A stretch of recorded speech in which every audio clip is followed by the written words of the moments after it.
Hi, everyone. I'm Sophia Walker Henry. I have been a nurse for 28 years. I've spent the last 21 in the department here at Hopkins. Clearly, I love the ED and the craziness that we have over there because most people don't stay in the ED for 21 years. I recently left my position. I am now a clinical consultant for Beckman Coulter, but because I love the ED, I'm still on staff, PRN, texting my director, giving unsolicited opinions, but she's accustomed to it, so she loves it.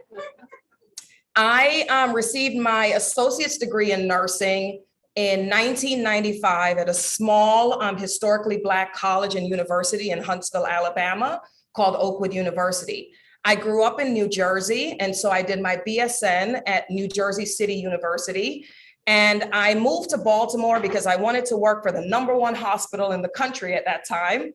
And so like a flock of us in that generation, I came here not knowing what I was coming into, but I'm here and I've grown and I've learned and I've stretched. And I really have been enriched by moving here and by working for this great institution. The days are hard and they're long sometimes, and we don't really think it's that great all the time. But when you look in the rear view mirror, you will realize how much you learn just from being surrounded by such bright people, people who are always wanting to change and changing because we always want to strive for better. So it's been really good for me being here. I know I sound like I drank the company Kool-Aid. I probably did. But you know, in orientation, I was told to bloom where I'm planted, and I have had the opportunity to bloom over that adult ED. I am married. I have 2 sons. They are almost 10 and almost 7. So you know my life is crazy. And I have lots of interests. Something that I really, really love to do is talk to pregnant people. You know, I like to talk to pregnant people because parenting begins before delivery. And while people have baby showers and they get the items that they need, they often don't get the emotional support and the preparation for what is about to happen in their lives. So after I say congratulations, I start listing a whole bunch of things that they need to think about, right? One of them is postpartum depression. That's very real. And when we talk about emotional stuff that comes with it. So that's one of my big interests. I like to travel. I like to read. I like to lift weights, lots of things. So public speaking experience. I have been doing public speaking since I was probably 3 years old. I was an early reader, an early speaker, and I grew up going to church. So if you can read and if you can speak, you will be up front. Do I have any witnesses in here? Does anybody know what I'm talking about? Even when you don't want to do it, you are chosen to go up and read the scripture, do the welcome, do something. And so, you know, I was an unwilling participant for a lot of it, but it really helped me to feel comfortable speaking in front of a crowd. So over time, you know, they would say, does anybody have anything to say? I'd look around, no one's saying anything. I'll say something. And it just sort of developed naturally. I was born in Jamaica. I came to the United States at age 11. And at that age, I was in the 8th grade. And I had a very thick Jamaican accent. Yet, I won the 8th grade oratorical contest about Martin Luther King. I didn't understand the differences with like a Southern dialect and Northern dialect. I just did my very best. And I won that competition, and it was a really big boost for my self-esteem because it's hard coming in with a strange dialect among everyone else. So it was really good for me to sort of get my confidence up. I participated in a competition in high school, and I won a partial oratorical scholarship that got me to Oakwood University in Huntsville, Alabama. So this thing that I was forced to do, and this thing that I was able to work on throughout my life actually helped to get me into college. So my mom is here. They did something right. At the end of this presentation, the participants should be able to understand the differences between speaking in person and speaking on demand, identify the demands of doing presentations, discover ways to enhance presentations, learn preparation techniques for presenting in a hybrid world, and review tips to help gain confidence about presenting in a hybrid world. So I want you to oblige me for about 15 seconds. Turn to the person next to you, and I want you to tell them if you prefer an in-person traditional presentation or an on-demand recorded presentation, and go.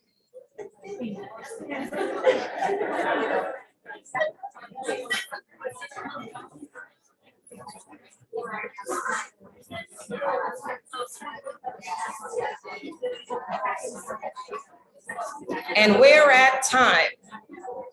How many people prefer an in-person presentation? And how many of you prefer a recorded presentation? Interesting. You'll see that the majority of the audience chose an in-person presentation. There is just something about being in front of people and feeding off the energy that's in the room, right? I saw some heads nodding. That's what I like to see. I like to see people smiling. I like to see people engaged. And that in turn invigorates me. And so when I know that my audience is with me, I'm pumped up and I can keep going. For an on-demand or recorded presentation, things are very different, right? You have to sit in a certain place. I'm sort of sitting in a certain place today, but sit in a certain place. You learn about the lighting, you learn about not moving too much. It's much more controlled, right? And then there's also the option to edit the film when it's done. So if you're concerned about making mistakes or, tripping over your words, then you might feel a little bit more comfortable with something that's recorded and edited.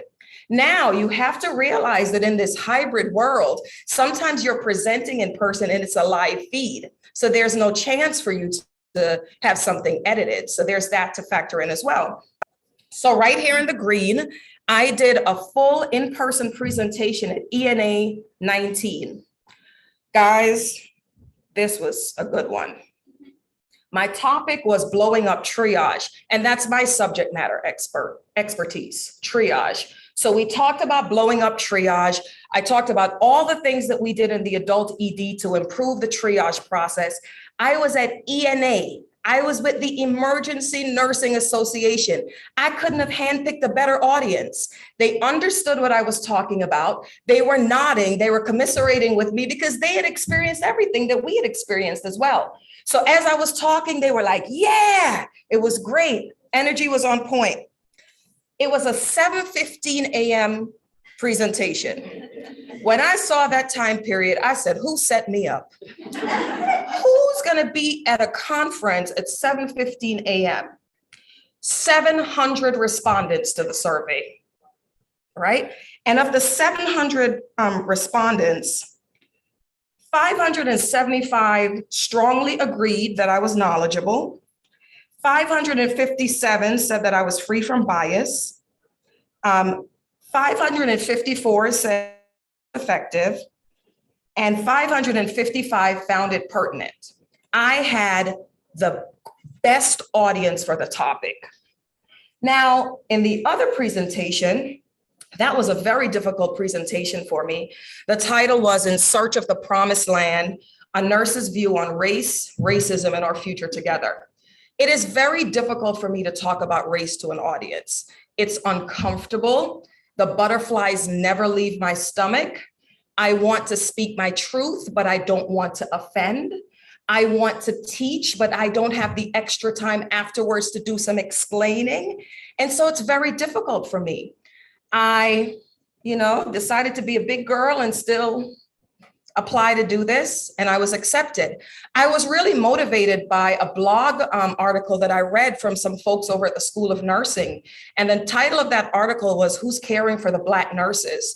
This was at a time when we were having such awareness of all the problems in our country. It was a hot topic. And, when I read that blog post, I knew that I had to take that information a little bit further. The evidence is clear. There's bias in healthcare. You don't like to hear it. We don't like to talk about it, but the evidence is overwhelming. Still, I was uncomfortable. And so when they decided to switch from an in-person conference to a recorded conference, you would think that I would be happy. I wasn't.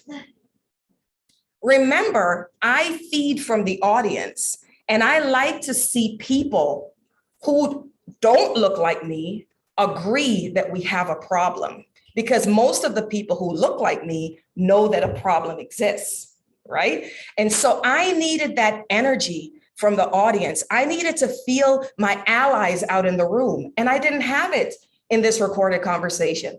That's in my living room on a Zoom call. I don't know where they were. They recorded me. Fortunately, it was done in one take. And, I had to go lay down when it was done. It was heavy. And so that was not my favorite presentation. Only 200 plus people chose to listen to that presentation, as opposed to 700 people presentation. Now, because it was recorded ahead of time, I was able to be the moderator when it was actually shown. That also was difficult for me because I was reading comments that were hurting my feelings. And I didn't want to react from an emotional place, right? I wanted to stay objective, but it was hard. So there's this guy, I don't know him. He decided to speak on my behalf. And I tell you, but he answered every question perfectly. And I was really happy to have him because it was still difficult, even though we weren't face to face. So let's talk about the demands. The demands are great. How many of you are familiar with Rihanna? Okay, Rihanna has a great song, and I'm gonna sing it. Work, work, work, work, work. That's what a presentation is. It's a lot of work. You cannot avoid the work. The pre-work is just necessary. And you're going to hear me talk about the pre-work over and over and over again. You need to select your topic. You need to gather your evidence. You need to write the presentation. You're going to rewrite that presentation at least 5 times. You're going to do the PowerPoint. When you do the PowerPoint, you're going to change the presentation one more time. And then you have to review it. And for me, Maddie Whalen, I owe her a kidney. When I'm doing a presentation, when I'm done with it, Maddie almost always gets the presentation so she could put her eyes on it and tell me if I've missed something, and it's great to have those kind of working relationships with people where you can make sure you're doing your best work, and you need to speak with someone who's very objective and who's a straight shooter, and that she is. She's going to say, hey, maybe this up, or maybe I would take this out. So that's great. That's a great thing to have in your pocket. So the pre-work is necessary whether you're in person or hybrid. For the hybrid presentations, you have to be a quick understudy. Maddie and I were doing a case study that is going to be used for some international work. And so I had the information ahead of time. I was able to prepare that information. I thought about some questions that the people might have. And so we had those questions just sort of built into the presentation. But when you're doing an in-person presentation, you have to be ready for those questions. Hybrid, you have to create the questions that people will probably see the presentation. So I'll tell you this, no matter how much you know, someone can ask a question that you don't have the answer to. People love honesty. The best response is, I don't know. I never thought of that. It could be A or it could be Z. Sort of 2 ends of the spectrum, because it's not something that's going to get you into like medical school. It's just a question. You answer it in an honest way, and then you give 2 different options. And then for your own education, maybe you can think about that question that was asked so that the next time you do that presentation, you're better prepared. The discovery. Know what is expected for your presentation. Become a partial subject matter expert on your topic. Know what's current. Have some data points at your disposal.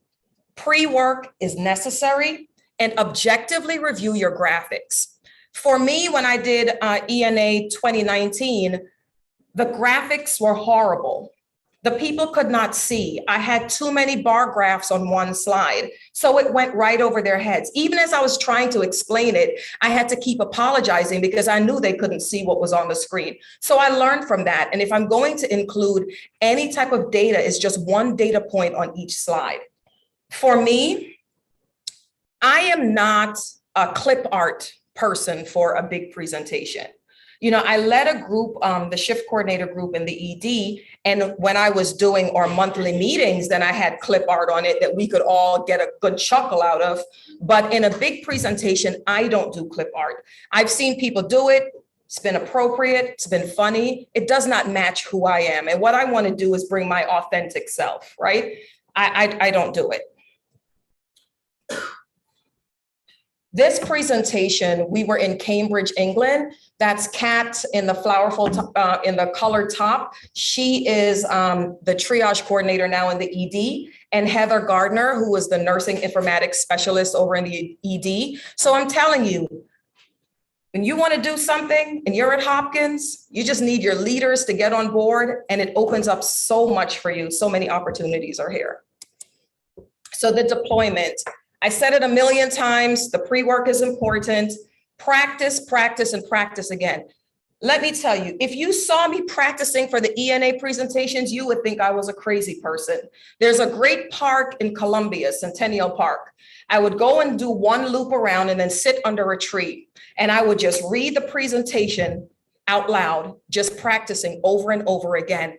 I would sometimes record that presentation on my phone and play it on the way home, because when I'm listening to the presentation, I'm hearing gaps in the presentation.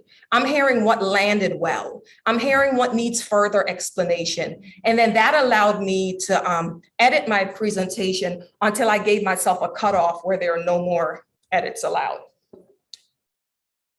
Consider using the notes feature on PowerPoint. I say consider because sometimes, if you're nervous about speaking, you might forget some big points. So for me, I put in my notes the things that I want to be sure that I don't miss.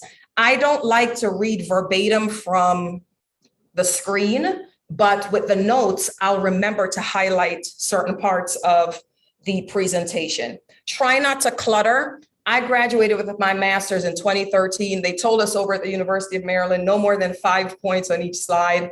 I don't know if that's evidence-based, but it works for me because I am able to give the meat. I'm able to talk more about what is on the screen. Do not read verbatim unless you're sharing takeaway points, things that you want people to remember. If you're going to just read verbatim from your PowerPoint, just share the slides and not waste anybody else's time. The delivery. If you are unprepared, you will not do well. Anyone can come up here and talk for 3 or 4 minutes about any subject. If you are going to be spending more than 15 minutes on a subject, you have to prepare. It's just the professional thing to do. It's also the right thing to do. Know your audience. Are you speaking to experts or to people who are coming to gain new information? If you're speaking to experts, you better be ready because those experts are going to challenge you. If you're sharing new information, you need to be very careful because people are going to leave and share information. So make sure what you are sharing with them is the correct thing. This is a tough one. I thought about not putting it on here, but in true Sophia fashion, I put it in there. Be intentional about your appearance. Gone are the days when you'll see people presenting in a 3-piece suit. They're just gone. Stockings, the whole thing. Those days are kind of gone. But if I'm coming in here to speak to you and I have on my workout gear because I just left the gym, how would you feel? You wouldn't appreciate that look. Likewise, I'm going to caution you about this. If you don't wear heels, don't wear heels. Right? Sounds simple, but I'm telling you, if you don't wear them, don't try it when you're doing a presentation. You're going to be so uncomfortable and it's going to impact your presentation. You're going to be speaking so quickly because you want to get out of here to get out of those shoes. Don't do it. Just wear something that is comfortable. Be mindful of your body language and your spoken language. A lot of people are uncomfortable speaking in front of an audience, right? And it's okay for you to be shy. It's okay for you to be reserved. It's okay for you to be who you are. But just be mindful of your tone, the spoken language, People don't like to be barked at. People don't like to be attacked. And so you need to be mindful of your tone.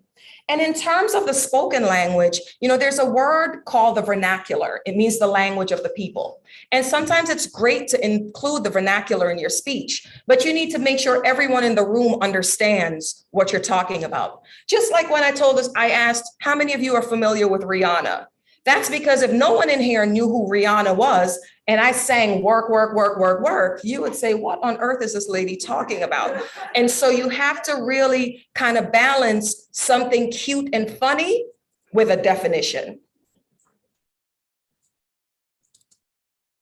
Determination. So again, the number one tip, pre-work. Number two, preparation.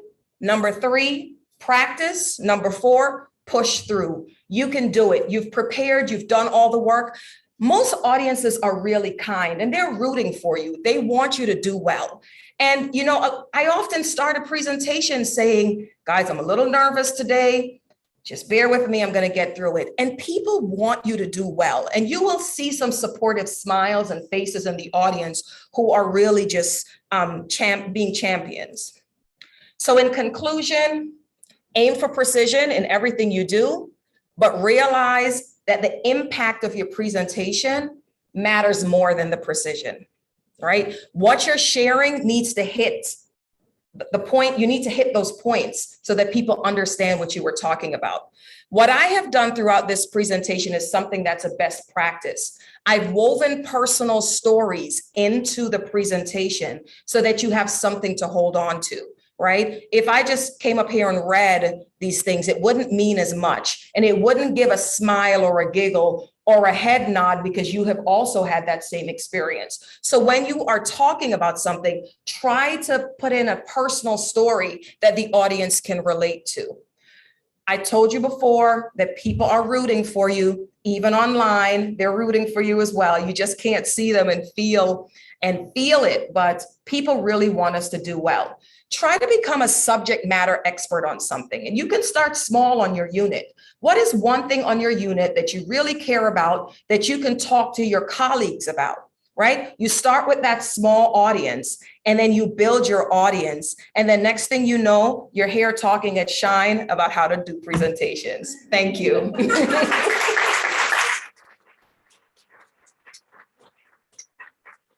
Thank you so much. Does anybody have any questions for Sophia? Thank you for your presentation. How long would you give yourself for pre-work? So the question is, how long do you give yourself for pre-work? So the Sophia answer is at least 2 months. And I know it sounds crazy, but there's a process that I do to get my presentations going.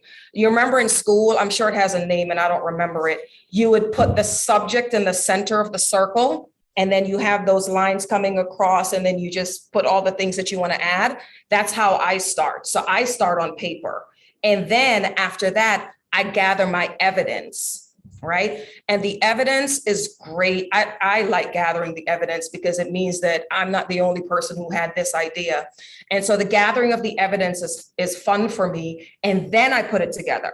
After I put it together, that's probably about a month that I've just been talking about. So once it's together, then I practice. And as I practice, I think about whether or not I should change things. And so usually by 2 weeks out, I'm not doing any more edits. I'm just working on what I have. But for me, if I get 2 months, that's perfect. Abby has a question. Of course. So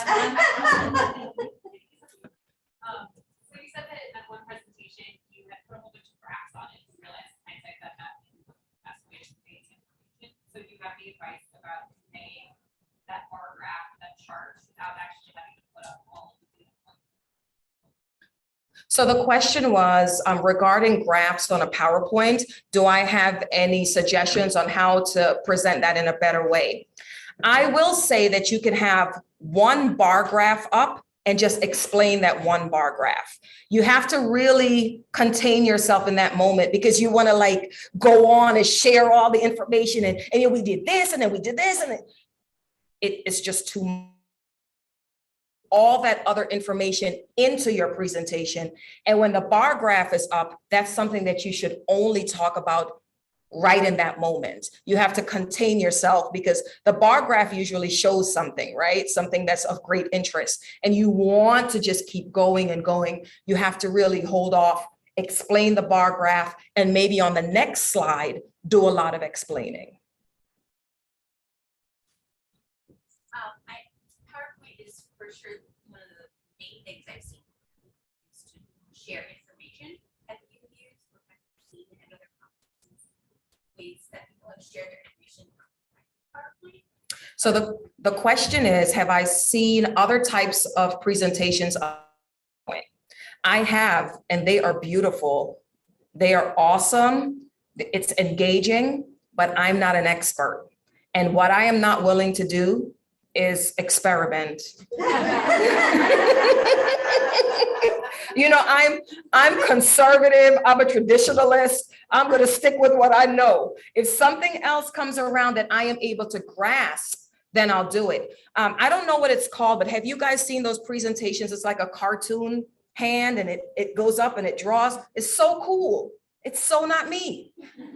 And so I will leave that for someone who's really great at doing that and kind of stick with what I know. What works for me is beefing up the PowerPoint. And so that's the method that I stick to. But there are lots of ways to present. There are other companies too that are like PowerPoint, and their slides are amazing. But in general, it's mostly PowerPoint. Any further questions for Sophia? Thank you. Thank you for your time.